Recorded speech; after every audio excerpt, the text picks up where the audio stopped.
اه، د افغان ډیاسپورا نتورک درنو ښاغلو لیدونکو او اوریدونکو دمګړۍ د اټک سره پروګرام ته ښه راغلاست. دا ځل یې موږ د هیواد د یوې علمي سټې او د یوې علمي کورنۍ د یو غړي سره چې د هغې د په پښتو ادب باندې ډېر احسان دی او د پښتو ادب د 5 ستورو نه د یو ستوري ښاغلي او رښتین صاحب سره د پوهاند رښتین د زوی سره مرکه لرو، چې موږ به په دې کې د ده په ژوند او د پوهاند مرحوم رښتین په ژوند باندې او د خبرې کوو او تاسې درانه لیدونکي د دې پروګرام لیدلو ته رابولو. حاجي صاحب محترم، په خیر راغلی، ښه راغلی. په خیر اوسئ، په خیر اوسئ. ډیره زیاته مننه چې تاسو نن یو ځانګړې خپرونه جوړوئ او ما سره مرکه کوئ د پوهاند صاحب په اړه، او زما د شخصي ژوند په اړه څه خبرې لرئ، څه پوښتنې لرئ. زه آماده یم، چمتو یم. تاسو مهرباني وکړئ. ډیره زیاته مننه. حاجي صاحب، دا ماته ووایي چې تاسو چیرته اوسېږئ او نن سبا په څه کار اخته استئ؟ جناب اټک صاحب، زه خو نن سبا په کویت کې یم او داسې د کار نه لرم، ځکه چې ما تقاعد کړی تقریبا 15 کاله کېږي. زما وروستۍ دنده د بهرنیو چارو په وزارت کې وه، د خارجه چارو د وزارت مشاور وم. نو د هغې نه پس بیا بیرته راغلم دلته کویت ته. دلته زما کورنۍ دلته اوسېږي، زما زوی دی او نور اولادونه دي. او زه کله کله ځم او راځم کابل ته، هیواد ته سفرونه کوم. د 3 میاشتې مخکې هم زه افغانستان کې وم، بیا د روژې نه مخکې راغلم، اوس پورې دلته یم او بیا هم د بیرته تګ نیت لرم انشاءالله. حاجي صاحب، د کوم ځای نه چې زه تاسې پیژنم او تاسو سره زه بلد یم، تاسو ډېر پخوا د تحصیل لپاره بهر تللي وئ. تاسو چېرته د 12 نه فارغ شوئ او بیا بهر کې هم څه ولوستل؟ او زه چې د 12 نه فارغ شوم، بیا د لوړو زده کړو دپاره کویت ته راغلم. دا هغه ماته یو سکالرشپ د کویت پوهنتون راکړی و. دا د مرحوم موسی شفیق وخت و، 1952 کالو. بیا دغه چې کویت ته بیا راغلم، یو کال پس تقریبا، هغه وخت کې داود خان کودتا کړې وه، او د کودتا په اول کال په 1983 کال کې بیا زه کویت ته راغلم. تاسو ته به شاید دا معلومات به نه وي. ما سکالرشپ یې ماته راکړی و. بیا د کویت په پوهنتون کې د ادبیاتو په پوهنځي کې مې د انګلیسي ژبې ادبیات ولوستل، او په دې پوهنځي کې مې لیسانس او ماستري واخیستله. او هغې نه پس بیا دلته مې په کار پیل وکړو، ځکه چې زما مرحوم پلار ارواښاد پوهاند صدیق الله رښتین ماته ولیکل، په لیک کې راته ولیکل چې کابل ته مه راځه، ځکه دغه وخت د نورمات ترقي وخت و، 1909 کالو. او همالته پاتې شه او ځان ته یو کار هلته وګوره او همالته پاتې شه. بیا زه د هغه د وینا په اساس باندې زه پاتې شوم، او دلته مې د استاد په حیث باندې دلته وظیفه واخیستله. او تقریبا 40 کاله زه د کویت د پوهنې او د لوړو تحصیلاتو په دواړو وزارتونو کې ما د استاد په حیث باندې کار کوم.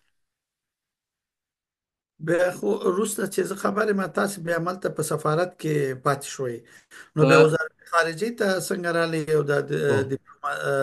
د ډیپلوماسۍ ژوند هم د څه وخت نه پیل شو؟ په 2003 کال کې زه کابل ته لاړم.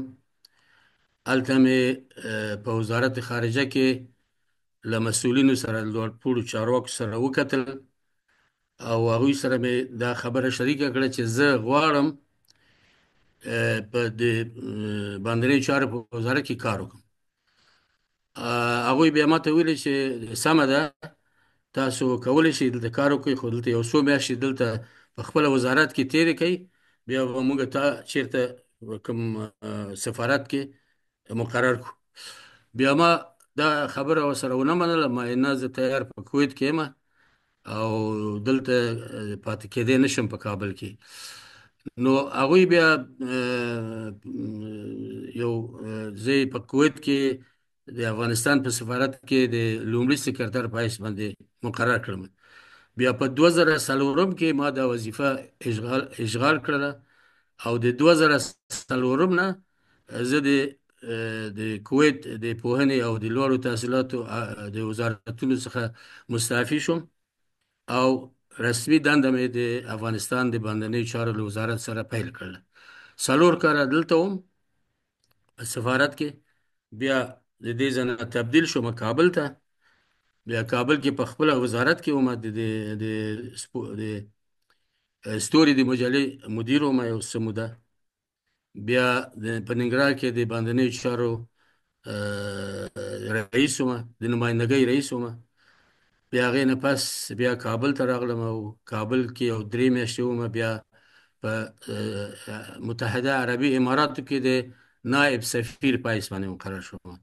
4 کاله هلته وم. دا به درسې لنډ به ووایو که نه، ځکه وخت بیا دغه کېږي، ضایع کېږي. 4 کاله په اماراتو کې وم او سرپرست سفیر وم 2 کاله. او بیا هغې نه پس بیا تبدیل شوم کابل ته. کابل ته چې لاړم نو هلته زه د باندنیو چارو د مشاور په حیث باندې مقرر شوم. نو بیا په 2019 کې زه سند د تقاعد ته ورسېدلم او تقاعد مې وکړو. بیا راغلم کویت ته او بیا نو کویت کې یو څه موده وم، بیا بیرته کابل ته لاړم. بیا راغلم. اوس نو داسې دغه دی چې کله هلته او کله دلته، کله کویت کې او کله کابل کې افغانستان کې، نو تګ او راتګ کومه. چې خبره د ډیپلوماسۍ شي او مخکې تاسو په خپلو خبرو کې یاد هم وکړه چې تاسو د شفیق صاحب د صدر اعظمۍ په وخت کې بورسیا اخیستې وه او کویت ته تللي وئ. ستاسو نظر غواړم د شفیق صاحب په هکله، ستاسو د نظر شفیق صاحب څنګه یو شخصیت و؟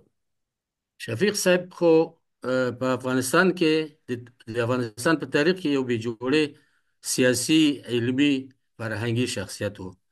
هغه ما په خپله د نږدې نه لیدلی دی.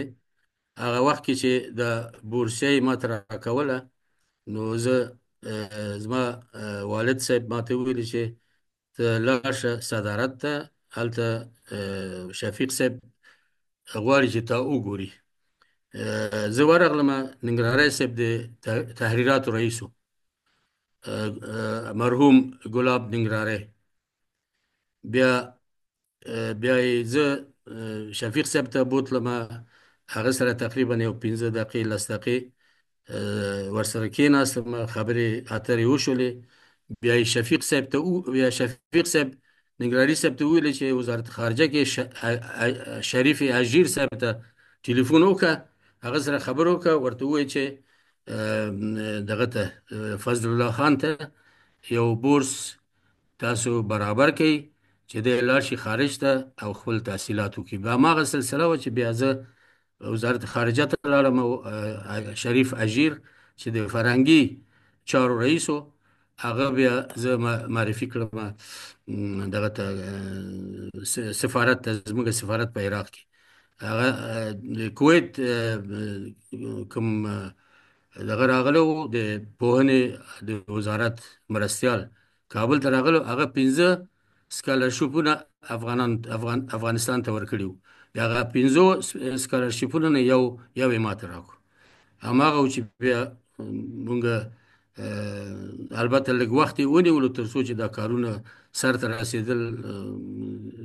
استاد خلیلي په بغداد کې د افغانستان لوی سفیر و او په کویت کې سفارت نه و، هغه غیر مقیم سفیر و.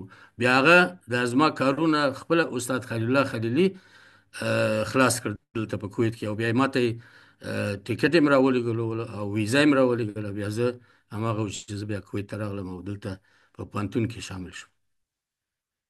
زما پوښتنه د شفیق صاحب په هکله وه. یعنې د شفیق صاحب په ډیپلوماسۍ او د هغې په ژوند باندې ستاسې یو لنډه تبصره، اگر چې تاسې هم کړه، خو زه یو ځل بیا غواړم چې ستاسې نظر هغه څنګه یو شخصیت و؟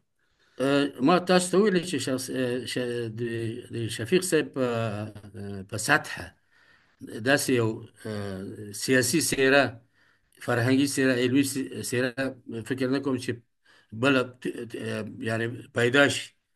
واقعا چې یو مدبر انسان و، مدبر شخصیت و، او نه یوازې دا چې سیاسي څیره وه، بلکې فرهنګي، ادبي، علمي شخصیت هم و. او د شفیق صاحب او د رښتین صاحب، زما د والد صاحب په منځ کې ډیره زیاته نږدې اړیکې وي. او د چې کله د په دارالعلوم کې وو، خپل موسی شفیق او ګلاب ننګرهاري، دوی به ما ته یاد دي چې دوی به کله کله د جمعې په ورځ کور ته راتلل، زما پلار سره به کېناستل، او ځینې مسایل او ځینې خبرې د تعلیم په برخه کې او د نورو چارو کې به دوی سره خبرې کولې. او زموږ د رښتین صاحب هغه خبرې به چې دوی ته به یې کولې، دوی به په ډېر شوق سره به یې اورېدلې. او واقعا د رښتین صاحب، لکه د رښتین صاحب ته لکه د خپل یو استاد په سترګه باندې کتل. نو واقعا چې که موسی شفیق پاتې شوی وي، او د ملک د وطن به زما په فکر سره چې ډېره ترقي به یې کړې وه، ډېر پرمختګ به یې کړی و، ځکه چې شفیق صاحب یو جهان دیده شخصیت و. په مصر کې وخت تېر کړی و، درس یې ویلی و، تعلیم یې ویلی و، هلته یې ډېر وخت تېر کړی و. بیا او په ډېر لنډ وخت کې او په ډېر کمه موده کې موسی شفیق د د لوړ یو مقام ته، چې د صدارت مقام دی، یعنی په ډېر لنډ وخت کې دا سړی د لوړ مقام ته ورسېدلو، چې دا زما په نظر باندې یو نابغه شخصیت و. زه داسې فکر کوم چې نابغه شخصیت. استاده، که ستاسو اجازه وي، زه به یو څو پوښتنې داسې وکړم چې د پوهاند رښتین نه څو بچي پاتې دي. استاد شیرخان دې خدای وبخښي، او ستاسو که غواړئ او ستاسو خوښه وي که په دې هکله معلومات ورکړئ، تاسو څو خویندې ورونه هستئ؟ او موږ خو څنګه چې تاسو ته زموږ کورنۍ ټوله معلومه هم ده، خو بیا هم د لیدونکو دپاره، د اورېدونکو دپاره زه دا ووایم چې موږ دوه ورونه وو. شیرخان چې تاسو ویلي، استاد شیرخان، هغه زما کشر ورور و، ما نه کشر و تقریبا 2-3 کاله. او زه د رښتین صاحب مشر زوی یم. او زما 3 خویندې دي چې هغوی 3 واړه ژوندۍ دي. 2 په کابل کې دي، همالته اوسېږي، او یوه په پاکستان کې پېښور کې ده، هلته اوسېږي. په مردان کې چې هغه ځای صحیح تاسو ته معلوم ووایم، په مردان کې اوسېږي، او همالته د ډاکټره ده، د طب ډاکټره ده، او هلته په یو دغه کې هسپتال یا شفاخانه کې، روغتون کې کار کوي. او خاوند یې ډاکټر دی، بچیان یې ډاکټران شوي دي. نو هغوی همالته اوسېږي. او زما 2 خویندې چې یوه زرغونه نومېږي، ډاکټره زرغونه، او یوه هم بانو نومېږي، دا دواړه په کابل کې دي او همالته اوسېږي. یوه په مکرویان کې اوسېږي، یو هم په کابل، زموږ کوم د پلار کور چې دی هلته اوسېږي. استاد، زه چې څومره معلومات لرم، نو ډاکټر پوهان زرغونه هم د پوهنتون استاد و، عالی تحصیلات په وطن نه بهر کړي و، بیت نګران پوهنتون کې استاد و، او د هغې خاوند هم پوهاند زیور ډاکټر صاحب خدای وبخښي، هغه هم د پوهنتون استاد و. او شیرخان استاد هم چې موږ محصلین وو، د پوهنتون استاد و. نو داسې ښکاري چې تاسو بغیر د پوهنتون نه پوهاند صاحب رښتین اولادونه بل شي ته نه دي روزلي. نو دغه خو همدغه د هغه هدف همدا و چې زما اولادونه که هغه هلکان دي که جنکیان دي، باید تعلیم وکړي او لوړ تحصیلات وکړي. زه چې ما ته یاد دی کله چې زه کویت ته راتلم د تحصیلاتو لپاره، نو ما ته یوه خبره وکړله چې زویه، زه تا چې کویت ته لیږم، ما دپاره دا مهمه ده چې ته ماته شهادتنامه راوړې د پوهنتون او د دغه. او زه پیسې نه غواړم چې ته ماته پیسې وګټې په کویت کې کنه. نو موږ نو ما د هغه د وینا په اساس باندې د هغه د غوښتنې په اساس باندې د هغه د هغه کوم ارزوی چې و ارمان چې و ما هغه کار وکړو. خپل تحصیلات مې دلته سر ته ورسول او همدلته پاتې شوم. بیا دلته د ښوونې او روزنې په وزارت کې او په پوهنتون کې مې هغه تدریس کولو او د استادۍ وظیفه مې سر ته رسوله. او تاسو ته معلومه ده چې د زما خویندې یعنې د پوهاند صاحب لوڼې یوه ډاکټره زرغونه ده، یوه بانو ده، یوه هم ډاکټره د طب ده. دوی ټولو تحصیل کړی دی. نو هغه د تحصیل طرفدارو او د خصوصا د ښځو دپاره او د نجونو دپاره هغه دا و چې نجونې باید تحصیل وکړي، تعلیم وکړي، ځکه چې دا نجونې چې دي د دې ټولنې یا نیمه برخه تشکیلوي. نو دا چې تعلیم وکړي نو د ملک هم ترقي کوي، وطن هم ترقي کوي. دا د هدف و دا د خواهش و. دا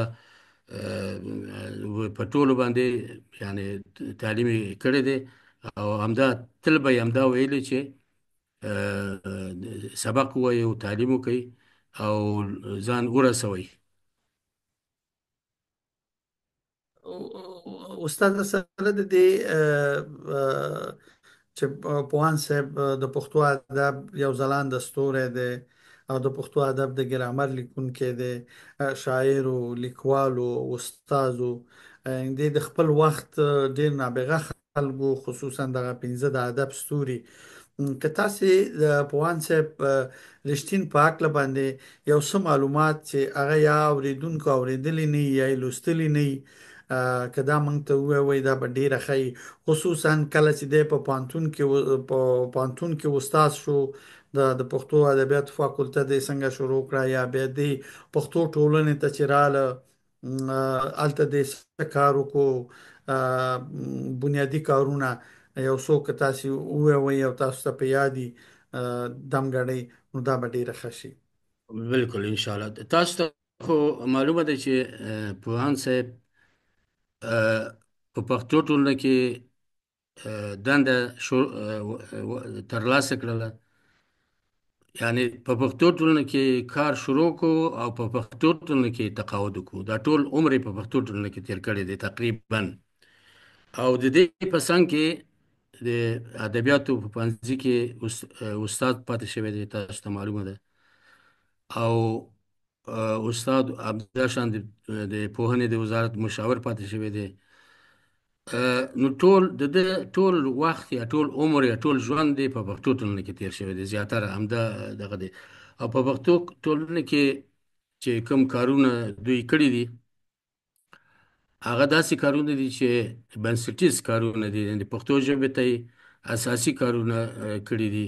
لکه کتابونه، ډیر زیات کتابونه چاپ شوي دي د دوی په وخت کې. د لوی جرګې د 1343 کال په لوی جرګه کې د پښتو یعنی چې د ملي ژبې په حیث باندې ومنل شي، پوهاند صاحب ډېرې هلې ځلې وکړلې. دا خبره خوره کړله خلکو منځ کې. د جرګې په غړو باندې هم غږ وکړو او نور د کسان چې وو لکه صمد حامد او زابلي صاحب و، دغسې مجروح صاحب و، دغسې شفیق صاحب د خدای وبخښي، دا ټول د ټولو سره دا خبره شریکه کړه چې یو هیواد باید یوه ملي ژبه ولري او ملي ژبه باید ولري. خو دا خبره ډیره ګرمه شوله په شورا په دغه کې اساسي قانون په مجلس کې. نو بالاخره هغه تاسو ته معلومه ده چې په همدغه دغه کې قانون اساسي په یو ماده کې همدا راغلی دی چې پښتو د افغانستان ملي ژبه او دري او پښتو رسمي ژبې دي. هغلته د پښتو اول ځل دپاره ملي ژبه د افغانستان شوله.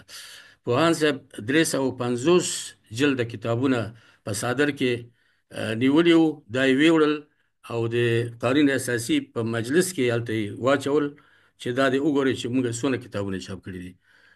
دا خبره د خپله خبره ده چې موږ ته یې کړې ده، یعنې داسې نه ده چې زه یعنی دا خبره کړې ده چې موږ دا کتابونه مالته ویوړل، هلته مې کېښودل او ورته ویل چې موږ 350 جلده کتابونه، مختلف کتابونه چاپ کړي دي.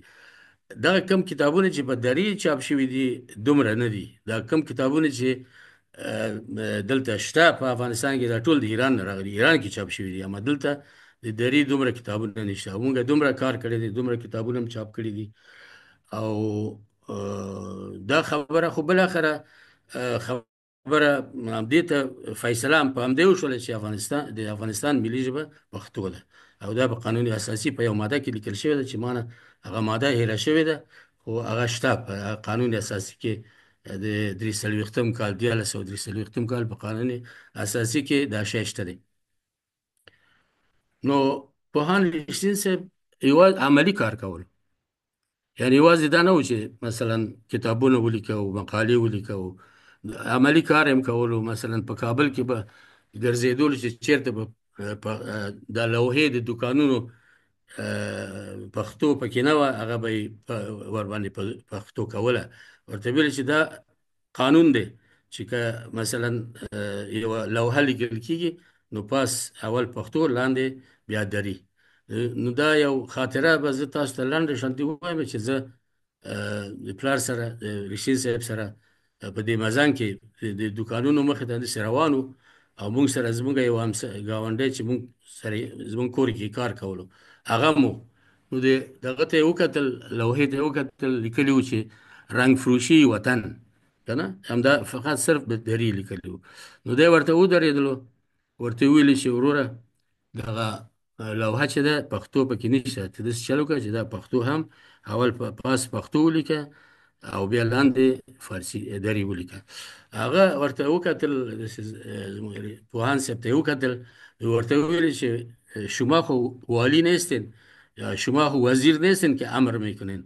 نو ده ورته ویل چې ما پدر والی هستم، پدر وزیر هستم. ما تاسو ته ویلې چې دغه کار به ته کوې، او زه به سبا یا بل سبا راځم، په دې لاره به تېرېږم، او زه به ګورم چې تا به دا لوحه به دې برابره کړي، سمه کړي، او پښتو به دې پکې ور اضافه کړي. نو دا موږ لاړو. 2 ورځې پس بابا راته وویلې چې ته یو ورشه وګوره چې هغه لوحه څنګه شوه. دلته چې لاړم نو پاسې لیکلي دي چې د وطن رنګ پلورنځی، او لاندې ته لیکلي رنګ فروشي وطن. نو دا مې دا په دې ویلې چې دا عملي کار یې کولو، که نه عملي دا کار یې کولو. او چېرته به چې اصلاح ورځپاڼه کې پښتو کمه شوله، بیا به یې ټلیفون ورته کولو، رئیس ته به یې ټلیفون وکړو چې دا کار دی داسې دغه دی سم نه دی، پښتو کمه شوې ده، نو دا تعادل و دغه برابر وساته. نو دغسې ډېرې هلې ځلې کړي دي. نو سړی ټولې خو چې سړی ووایي بیخي دا ټول عمر د خپل 80 کاله خدمت چې دی کړی دی، دا یې صرف همدغه پښتو ژبې ته، پښتون قام ته او همدې ته دا خدمت کړی دی، بل څه نه دی کړي. ځان دپاره هېڅ شی نه دی ګټلی، یعنې شخصي جایدادونه یا بل شی دې پسې نه دی ګرځېدلی، اما صرف همدې او ځوانان یې تربیه کړي دي، شاګردان یې تربیه کړي دي. تاسو ته معلومه ده اوس چې خلک یادوي په ښه نوم یادوي، او تاسو ته معلومه ده نو دا د هغه د دې خدمتونو دغه نتیجه ده. دغه یو کتاب دی، تاسو یې وینئ، د لوی استاد پوهاند رشید یار. دا د ده د مرګ نه پس، او د وفات نه پس دا موږ چاپ تقریبا 600 صفحې دي. دې کې چې تاسو وګورئ 280 کسانو، پښتنو لیکوالو، شاعرانو، ادیبانو او پوهانو په رشید صاحب باندې لیکنې کړي دي، یا پیغامونه لیکلي دي، یا یو څه یو ناسې هسې چې لیکلي دي، خو په دې کتاب کې شته دی. یعنې دا یو بیخي یو ماخذ دی، یعنې چې اوس دا زه غواړم چې دا ځان سره واخلم، یو کاپي ما سره ده، دا ځان سره واخلم او دا د خیره بیرته دوباره همدا بیرته چاپ کړم، یو زر ټوکه دا چاپ کو چې خلکو ته توضیح کو ورسیږي. ځکه ډېر مهمې خبرې، مهم د نورو خلکو هغه خبرې دي د رښتین صاحب په باره کې چې کړي دي په دې دغه کې. دا به زه تاسو سره وعده کوم چې دا به د دوستانو سره دا وعده کوم، او دا کم او زموږ لیدونکي اوریدونکي چې دوی سره وعده کوم چې دا به چاپو ان شاء الله. دا چې چاپ کو بیا به ان شاء الله ټول ته به ورسیږي ان شاء الله. او یو بل کتاب چې ما تقریبا یو کال وشو، د بابا تلپاتې یادونه، دا ما چاپ کړی دی، چاپ شوی دی تقریبا 1500 جلده. دا هم د بابا تقریبا 55 هغه خاطرې دي چې ما سره وي، هغه مې ما سره وي، زما په ذهن کې وي، هغه مې ولیکلي او دا کتاب یو کتاب ته جوړ شو. نو دام یو دغه دی ښه دلچسپ کتاب دی، یعنی ځکه خاطرې دي کنه، دا خاطرې لږې دلچسپي. هیله ده زما پوښتنې تاسو جواب راکړئ د پوهان صاحب د یونلیکونو او د سفرنامو په اړه باندې. مهرباني صاحب.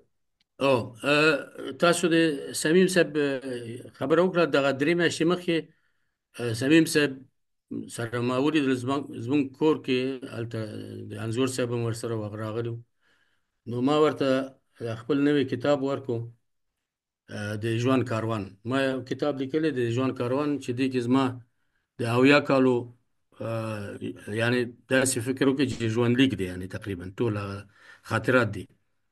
نو ما هغه کتاب کې دا لیکلی دی چې سمیم صاحب چې دی رښتین شناس دی، یعنی رښتین شناس دی سمیم صاحب، همداشان ازمون صاحب رښتین شناس دی، دوی ټول همداشان لیوال صاحب، دغه ټول دا چې دی رښتین صاحب داسې ډېر پیژني، یعنی دغه نه خصوصا سمیم صاحب. نو دا خبره ما ورته وکړله، واقعا چې سمیم صاحب ډېر یو زمونږ ډېر لوړ مقام شخصیت دی، او لیکوال هم دی او شاعر هم دی، محقق هم دی. نو راغلو د سفرنامو په برخه کې، رښتین صاحب خو د سفرنامو بابا دی، ځکه چې د هغه وخت کې سفرنامه د ننګرهار د ننداره لیکلې وه چې زه لا پیدا شوی هم نه وم. 1460 کال کې د ننګرهار ننداره لیکلې وه، اوله سفرنامه یې وه چې دا ټول ننګرهار یې معرفي کړی دی کنه، ټول ننګرهار یې معرفي کړي. تاسو هغه سفرنامه ولولئ نو تاسو د ګوتې نه نیسئ، ټول ننګرهار کې ګرځئ،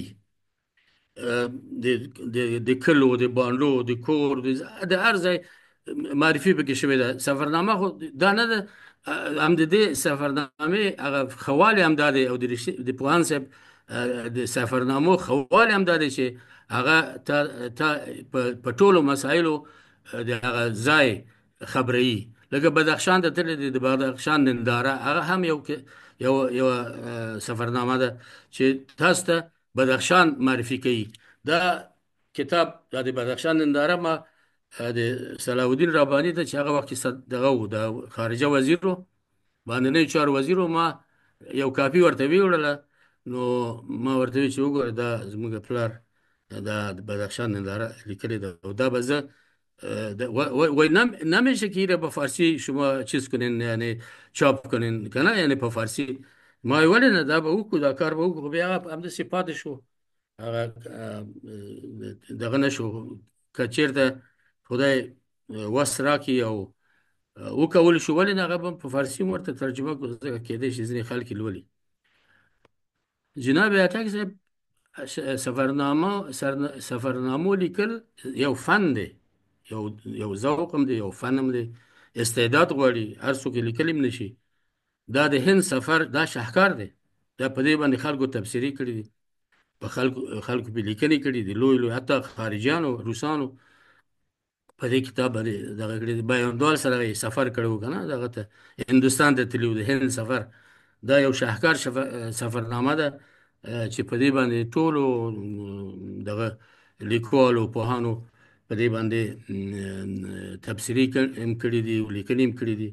همداشانتې نورې ډېرې سفرنامې دي چې هغه تاسو یوه یاده کړل، د مسکو سفر دی که نه، دغسې نورې زیاتې دي. تقریبا زما په خیال سره چې تقریبا 21 سفرنامې افغان صاحب لیکلي دي چې اوس ټول زما ته یاد نه دي، ولته یو کتاب کې لیکل شوی دی. بیا ما خپل چې دا شوق ما سره مشته دی لګ لګ د سفرنامو د لیکلو.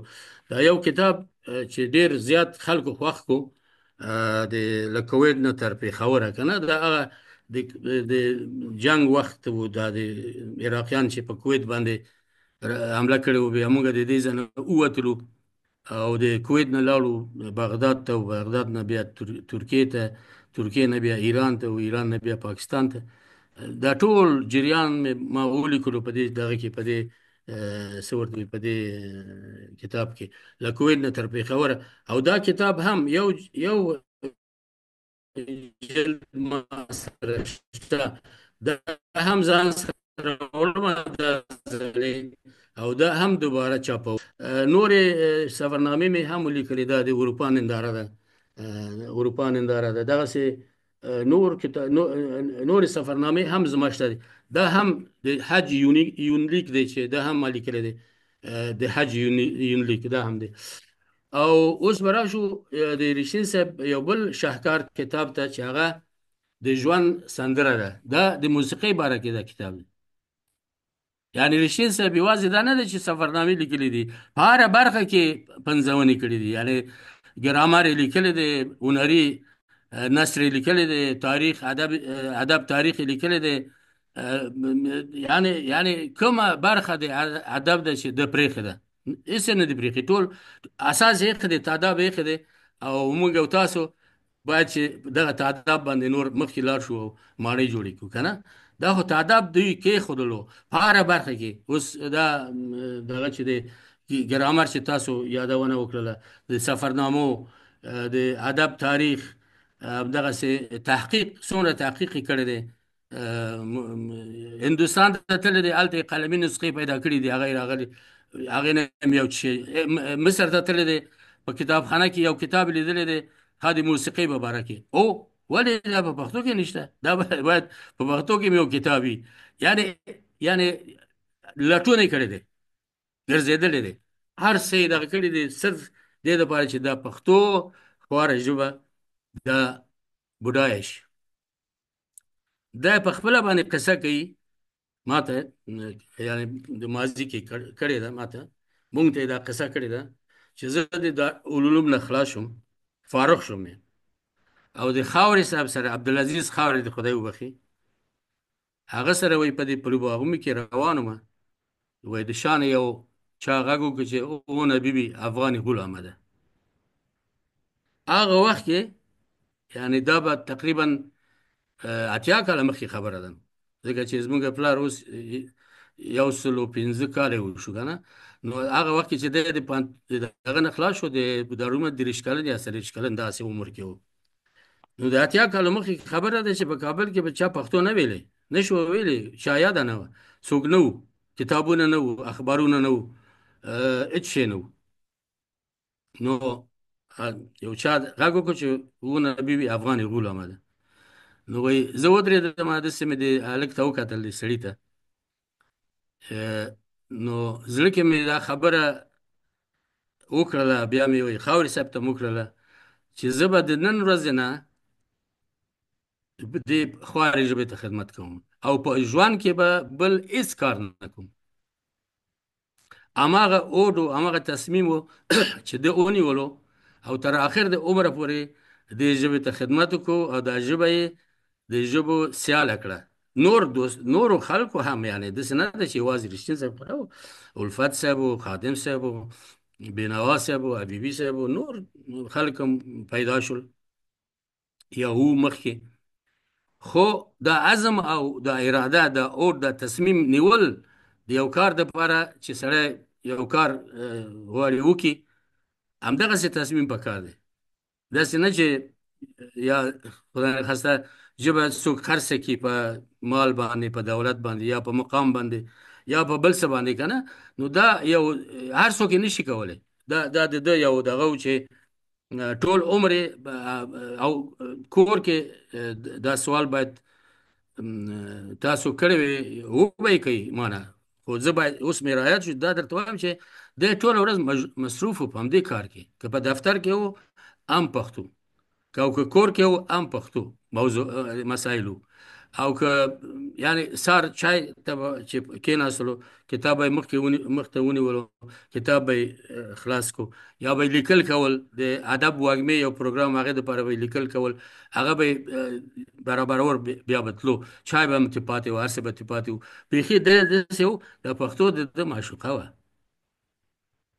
یعنی د بیخي په دې ژبه باندې په دې خپل دغه باندې عاشق او ټول خلک تشویقول او یو پاک نیت لرلو پاک اراده لرله د خلکو د پاره هیڅ چا سره عداوت او دښمنی یا دا خبرې نه وي بالکل پاک زړه پاک نیت ټول خلکو سره ویل چې مونږ په همدې رقم باندې باید چې د پښتانه باید چې راشي او په دې دفترونو کې ورځای شي وزارتونو کې ورځای شي مثلا کار پیدا کی روزګار پیدا کی دا ټول همدای فکر او همدای هدف یې همدا و چې باید د ژبې ته خدمت وشي زما یادېږي حاجي صاحب زه علم دغه د 50 ستورو نه یوازې ما رښتین صاحب لیدلی دی او ډېر مې لیدلی دی او ډېر ورغلی یم.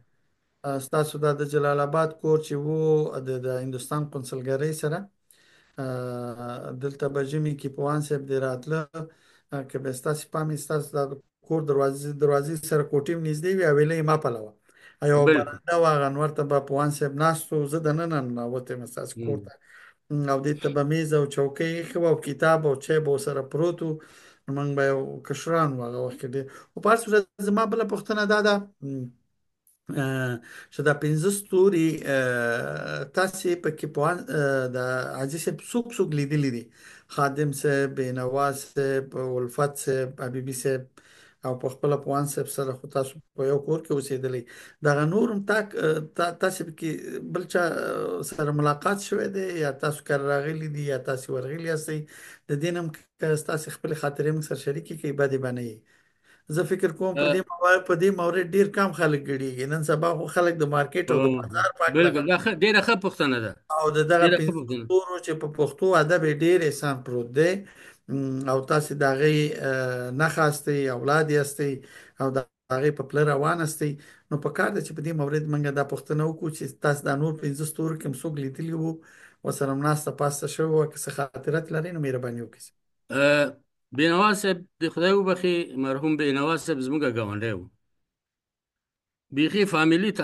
تګ راتګ زموږ و د دوی سره یعنی بالکل فامیلی بیا یو وخت کې دوی هغه کور زموږ همسایه چې ګاونډی و د دې ځای نه لاړل دا ځای خرڅ کړو لاړل بیا بل ځای ته افشار ورته وایي هغه ته هلته لاړل نو مګر هغه ارتباطات یې وو او ما بینوا صاحب د خدای وبخي ما نږدې نه م لیدلی دی کې ناست و پاسته مې ورسره کړې ده یعنی مونږ یې نازولي یو همیشه به یعنی یو ډېر مهربان انسان و همداشان جناب اټک صاحب زه تاسو ته یادونه وکړم د مرحوم ګل پاچا الفت صاحب دوی هم زمونږ پوهاند صاحب او د الفت صاحب ترمنځ یو خاصه یعنی دوستي وه او علاقه وه دوی به یو بل کره تلل راتلل ما په خپله باندې الفت صاحب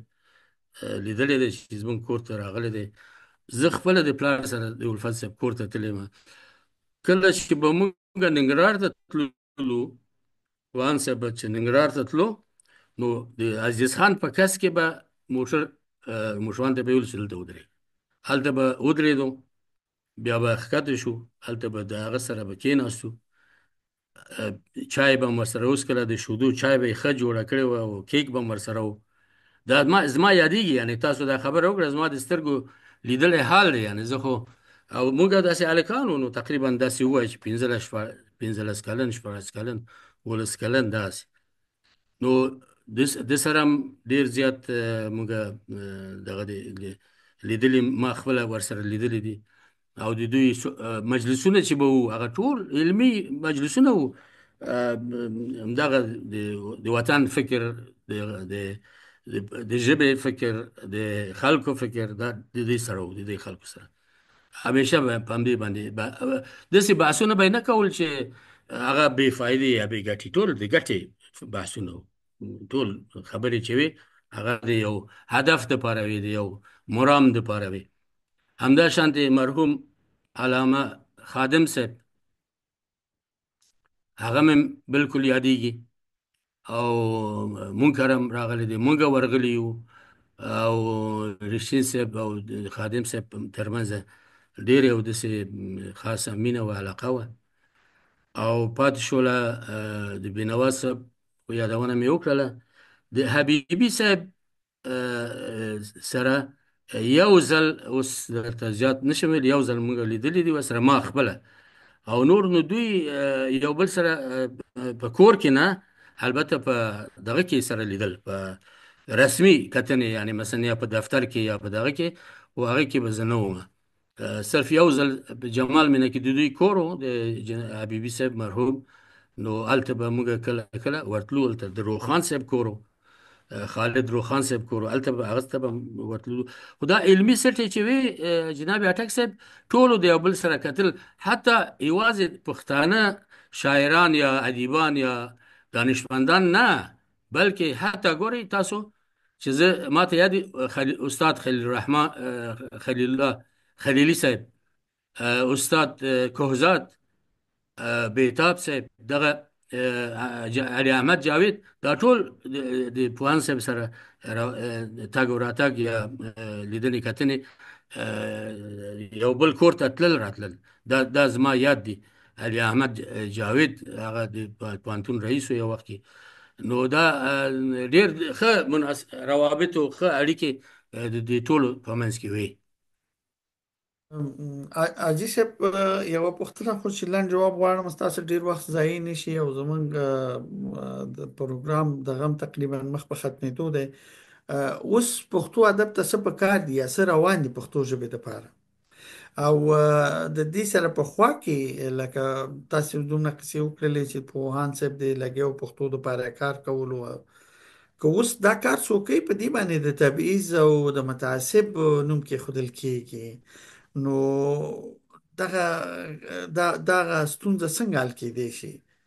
پښتو ژبې ته هغه سیستم په کار دي څنګه چې وی هغه وخت کې کنه، لکه د پوهان صاحب او د بینوا صاحب او الفت صاحب او دغه نور کسان چې هغه د صرف د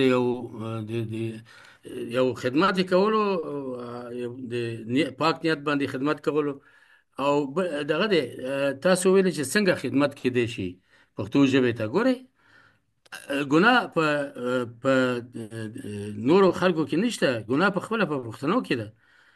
یعنی پښتانه که چېرته پښتانه، ټول پښتانه، که هغه په دفتر کې دي او که مثلا تجارت کې دي، که دوی که هغه خپله ژبه وساتي، خپله ژبه یعنی وپالي، خپل مشکل حل کېږي. زه مثلا په سفارت کې وم، نو ما به د خپل مکتوبونه په پښتو لیکل. نو یو ورځ ما ته سفیر وایي، زموږ سفیر یوسف صمد، خدای دې وبخښي، مړ شوی دی په کویت کې، ما ته وایي چې رښتیا صاحب، دا ته خو د پښتو مکتوبونه لیکي، دا خو به هلته کابل کې په وزارت خارجه کې څوک پرې نه پوهېږي. نو ما ورته ویل چې جناب سفیر صاحب، دا خو زما مشکل نه دی چې هغوی نه پوهېږي. قانون اساسي تصادفي یو وړوکی شان قانون اساسي زما په جیب کې و، دا مې ورته راویستل. ما یې دلته لیکلي دي چې به یکی زبانها، یعنی د دوه ژبو نه چې په یو ژبه باندې پوه شي، هغه کار دغه کولی شي، یعنی یا پښتو یا دري. نو ما ورته دا مکتوب ما په کومه ژبه لیکلی دی؟ په عربي مې لیکلی دی؟ ویلي نه. ما په انګلیسي مې لیکلی؟ وایي نه. نو ما په کومه ژبه دی؟ وایي پښتو. نو بیا دغه شو، نو بیا قانع شو. وایي نه، زه خو تا ته هسې وایم. ما ورته دا د هغوی مسؤلیت دی. نو بیا یو وخت کې د وزیر خارجه زموږ سپانتاو دی راغی دغه ته کویت ته، ما ته وایي چې رشید صاحب، دا ته خپل مکتوبونه په پښتو ولیکه. ما ورته زه خو یې لیکمه. او بیا دا خبره وکړله چې هلته والا دا مشکل مونږ لرو چې دا په پښتو باندې دا خلک نه پوهېږي، او دا خبره وکړه. نو ما ورته دا خو اسانه خبره ده، مشکل حل کېږي. وایي څنګه؟ ما ورته یو 4 کسان 5 کسان ترجمانان ورته ونیسه چې هغه مکتوبونه ترجمه کوي په پښتو اقلا 50%.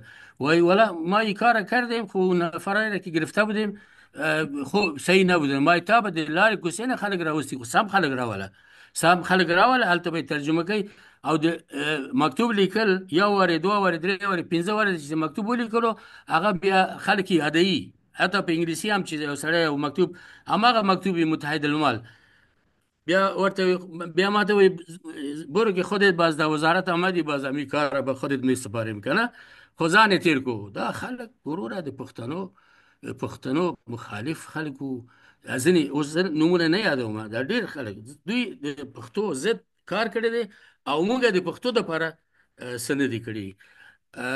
نو خبره دا ده چې یو وخت کې د ایران سفیر زما پلار ته په لیبیا په سفارت کې یو دعوت و په هغې کې زما پلار ته یې ویلې چې وایي چې رشتین صاحب شما وایي همین پشتو را که یک لهجه است میخواین بجای در افغانستان اینجا مسلط کنین.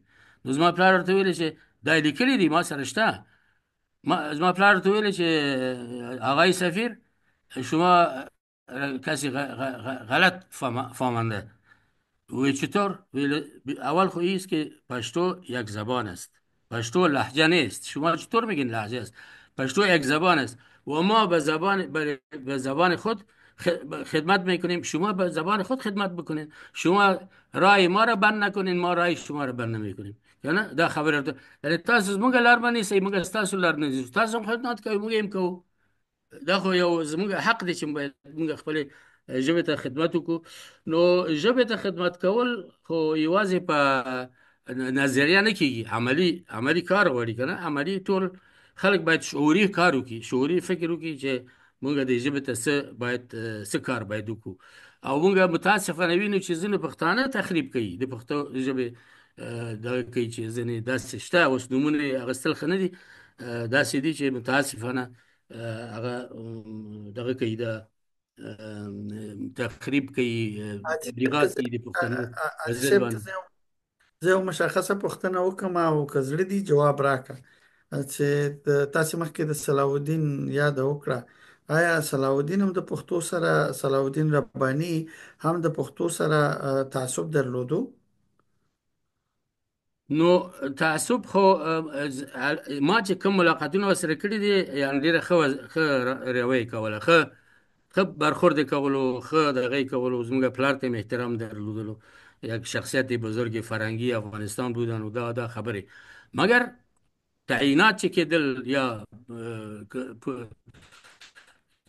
مقررات چې به کېدل هغه خو ټول همدغه خلکونو، نور خلکو ته به کم چانس ورکولو، زیاتره به همدغه. ما په نظر باندې که چېرته دغه خلک چې کم وو مثلا کنه چې یو صلاح الدین رباني که دوی تعصب د پښتنو سره نه درلودلی افغانستان دې حالت ته نه رسېدلو.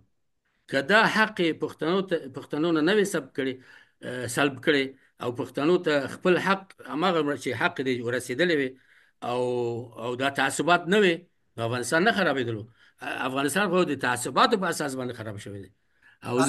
او زه د یو افغان په حیث باندې، د یو پښتون په حیث باندې هېڅ کله نه د فارسي سره تعصب لرم، نه د بل شي سره، نه د قوم سره تعصب لرم. زه ټولو ته وایم چې ټول افغانان یاستئ. زه هم افغان یم، زه یې پښتون پیدا کړم، خدای پاک پیدا کړم کنه. دا خدای پاک خلقت دی، زما خو نه دی. نو زه تاسو سره جنګ نشم کولی چې ته ولې تاجک پیدا کړې. نو په دې خاطر باندې هر حق چې حقدار ته ورسیږي او دا وطن هم په همدې باندې جوړیږي چې مونږ متحد شو سره، یعنی متفق شو سره، متحد شو سره. اوس راته ما خو وخت چې اخیری پوښتنه به وکړم، خو یو پوښتنه د اخیری نه مخکې کومه چې د غواړم حاجي صاحب چې ډېر زړور لکه دا څنګه چې د نظر راکړه د زرار احمد مقبل په حق باندې ستا نظر څه دی چې هغه څنګه د تعصب نه پاک وزیر و، هغه یو وخت کې د خارجه چارو وزیر و که څنګه؟ والله چې د هغه په وخت کې خو هم د تقریبا 280 کسان خپل کسان مقرر کړي وو. نو دا شان خو په دې خلکو کې وو. نو سړی خو نشي ویلی چې دا شان په دوی کې نه وو کنه. دا شان په دې کې وو چې یو 280 کسان خپل دي، مثلا خپل کسان ته مقرره او دا نور کسان هم د پاتې کیږي. او دا د دې نه معلومدار خبره ده چې دوی یو دغه لرلو، یو څه ورته وایي تمایل درلودلو کنه، یعنی د دې د خلکو سره دونه دوی جوړه نه وه. او وزارت خارجه کې خو تاسو ته معلومه ده چې ډاکټر صاحب عبدالله او هغې نه پس بیا دا نور خلک چې راغلل، مقبلو، زلمی رسولو، مثلا دا سپنتاو، بیا ورپسې آخري دا صلاح الدین رباني و، بیا حنیف اتمر په وخت کې زه نه وم. او ما به تقاعد کړی. او حاجي صاحب ډیره مننه ستاسو د حوصلې نه او ستاسو د صبر نه، او دا چې موږ ته وخت راکړ په کویټ کې. دا وخت ډیر زیات نا وخت دی، تاسو نه ویښ نه پاتې شوئ. که کوم خاصه پوښتنه ما نه پاتې او یا کوم خاص پیغام تاسو لرئ، نو مهرباني وکړئ. د افغان ډیاسپورا نتورک کې خاص تاسو په خدمت کې ده. او کنه نو بیا به سره بیا بندرونه کوو، ان شاء الله دا سلسله ان به شاء جاری الله. زما یو خواهش د ټولو پښتنو نه، ټولو افغانانو نه هم دا دی چې د وطن د آبادولو لپاره، د وطن د جوړولو لپاره، د آینده د جوړولو لپاره فکر وکړي. داسې فکر وکړي چې هغه عملی، یعنی بڼه عملی جنبه ولري. یعنی داسې بې تفاوته باید موږ افغانان پاتې نشو، ځکه چې دا وطن په موږ باندې حق لري، دا خلک په موږ باندې حق لري. او موږ حتی اوس فعلا چې کوم نظام په افغانستان کې قائم دی، د دوی نه هم غواړو چې د خلکو لپاره د آسایش، د خلکو لپاره د آرام، او د خلکو لپاره د کار زمینه دا ټول باید مساعده کی. د خلکو لپاره د خلکو زړونه باید لاس ته راوړي، ځکه چې خلک کچیرته په تکلیف کې نو دا خبره نه ده. اقتصادي مشکلات د خلکو ډیر زیات شوي دي. د دې لپاره باید چې دوی فکر وکړي، د دې لپاره پلانونه جوړ کړي، د دې لپاره نور خلک راټول کړي، راجمع کړي، جلب کړي، چې د دوی سره کار وکړي، د دوی سره اوږه په اوږه مخکې لاړ شي. او دا د مکتبونو مسله چې دا د نجونو، دا خو وروره تاسو باور کوئ ټول ملت غواړي، ټول خلک غواړي. یعنی د پوهنتون موضوع ده، د نجونو لپاره د مکتبونو، دا چې په کورونو کې ناستې دي دا ډېرې مایوسې دي.